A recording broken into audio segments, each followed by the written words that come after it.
back. That's the slogan you'll read on TAG Heuer's website, proudly announcing the brand's return as the title sponsors of Formula One and cementing its status as the motorsport watch brand. But one thing that watch fans, myself included, found sorely missing upon this announcement were some watches.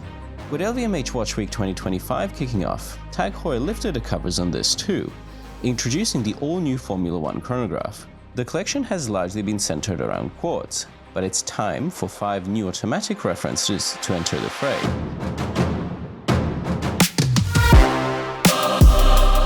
One of which we will undoubtedly be seeing on the wrist of the current world champion. With the 4 regular production models, the dial brief was seemingly quite simple.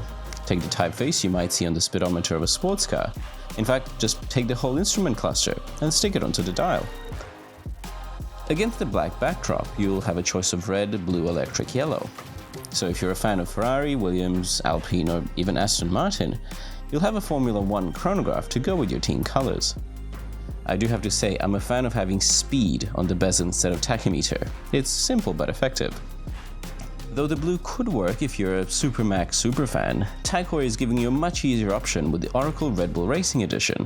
Of course, this goes along with the brand's sponsorship of the Austrian racing outfit, as this is not a partnership we're likely to see ending anytime soon, despite TAG Heuer now running the whole show. The subdials are set on a checkered blue dial, with a bright yellow central seconds reminiscent of the nose cone on Red Bull liveries and a forged carbon bezel. Though the look is a lot busier, TAG Heuer manages to pull it off. The combination of colors really does remind me of the current generation of F1 cars, with lots of exposed carbon helping them make the minimum weight.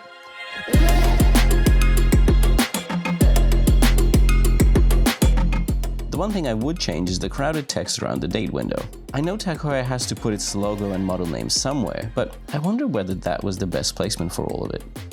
It's not only the dials that are new, as the 2025 models introduce Grade 2 titanium into the mix with the option of DLC coating.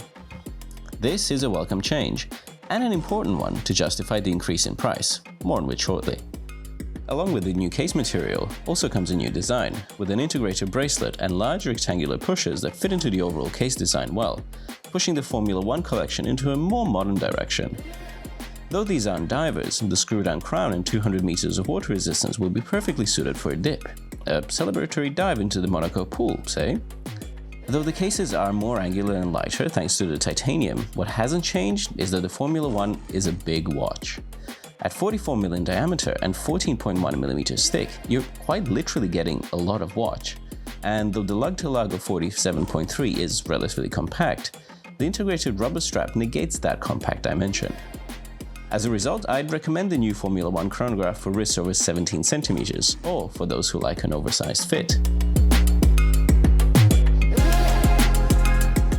Quartz movements have dominated the Formula One collection in the past, with only a few automatic models present in the lineup.